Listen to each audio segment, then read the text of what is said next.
दिघेंचा photo मोदींपेक्षा मोठा लावा असं राऊत म्हणतात। बाळासाहेबांचं नेतृत्व खुज करण्याची भाजपची रणनीती आहे अशी राऊतांची टीका। इतकंच नाही तर राजन विचारे यांनी त्याग केला म्हणून एकनाथ शिंदे राजकारणात आले असं म्हणत खासदार संजय राऊत यांनी शिंदेंवर टीका टिप्पणी केली आहे।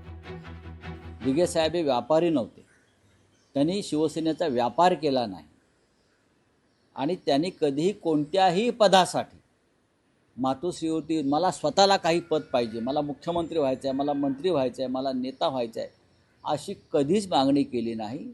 हे कालची पोरं आहेत सगळी, हां हे बाहेर उभे राहणारे रस्त्यावरची पोरं आहेत सगळी ही आता काल आले ना ते टेमेनेकाच्या बाहेर टपोरी करणारे सगळे पोरं आहेत, त्यांना आतमध्ये प्रवेश नव्हता।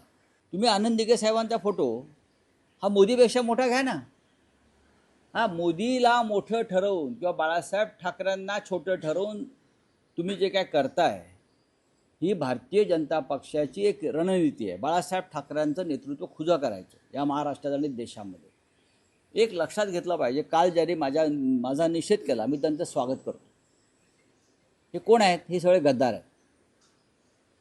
हे सगळे एक नंबरचे शिवसेनेतून बाहेर पडलेले गद्दार आहेत। आज जे एकनाथ शिंदे आहेत ना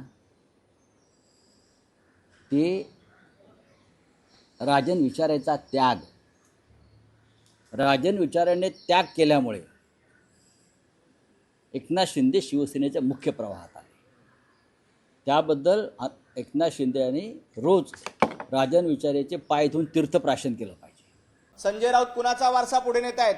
संजय राऊत सातत्यानं हिंदू द्रोही लोकांचा वारसा पुढे नेण्याचं काम करतायत। संजय राऊत सातत्यानं अफजल खानाचा वारसा पुढे नेण्याचं काम करतायत। संजय राऊत सातत्यानं औरंगजेबाचा वारसा पुढे नेण्याचं काम करतायत। त्यामुळे अशा संजय राऊत यांनी आनंद दिघे साहेब असतील यांच्याबद्दल चकार शब्द देखील काढू नये।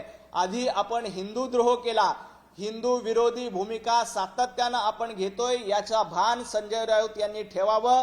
तुम्ही आपली शिवसेना ही हिरवी सेना करून टाकली, तुम्हाला आदरणीय आनंद दिघेजी यांच्याबद्दल बोलण्याचा अधिकार नाही। लोकशाही मराठी ऐका, पहा, जागरूक रहा।